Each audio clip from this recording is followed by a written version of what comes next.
Aku ingat ungkapan yang bilang semua orang itu pengen kamu dapetin yang terbaik, tapi postingan kita itu yang dilihat tuh sama teman-teman kita kan. Orang berdosa karena kita yang trigger.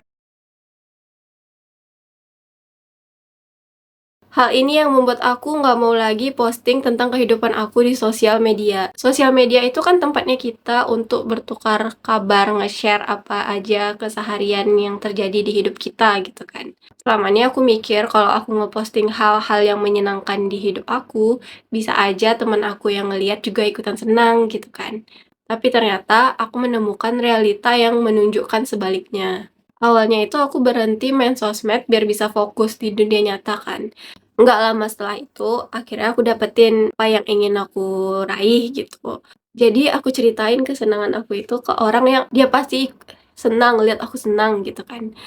Terus ternyata dia kok sedih. Aku kok dia sedih gitu. Dia tahu setiap proses yang aku lakuin kan. Tapi kok dia sedih, harusnya dia senang kan ikut rayain, tapi kok dia sedih gitu. Dan setelah itu aku ingat ungkapan yang bilang semua orang itu pengen kamu dapetin yang terbaik, tapi tidak lebih baik dari mereka. Tapi setelah aku coba ngubah sudut pandang dari sisi mereka, bayangin aja, bisa jadi apa yang aku dapatin dengan mudah adalah sesuatu yang dia udah usahain lama, tapi juga nggak dapat-dapat. Jadi alasan pertama yaitu proses setiap orang itu berbeda. Bisa aja apa yang aku dapatkan dengan mudah adalah sesuatu yang udah diusahain orang lain dengan susah payah, dengan sungguh-sungguh, tapi dia masih belum dapetin itu.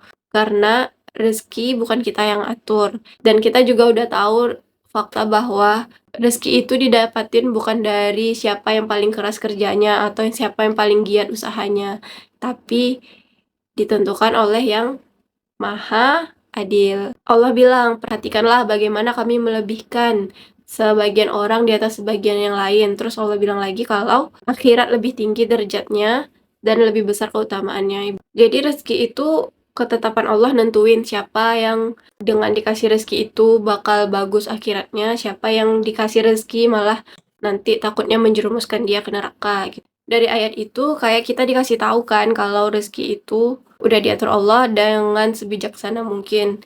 Waktu, kapan dapatnya, sejumlah besarnya, bagaimana cara dapetinnya, dan tahu fakta itu, rasanya kurang tepat membagikan kebahagiaan kita tanpa memikirkan perasaan orang yang lihat postingan kita. Yang mana kita tahu postingan kita itu yang dilihat tuh sama teman-teman kita kan. Aku juga nggak mau apa yang aku share malah ngasih dampak buruk ke orang lain.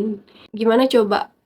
Kok bisa kita tega nge-share gimana keseruan kita di kantor atau di tempat kerja, sedangkan kita tahu ada teman-teman kita yang mungkin lihat postingan ini dan masih berusaha nyari kerja. Gimana coba teganya nge-share lagi liburan misalnya, sedangkan kita tahu yang lihat postingan ini mungkin aja lagi kerja atau lagi hektik-hektiknya di kantor, mungkin lagi bosnya lagi.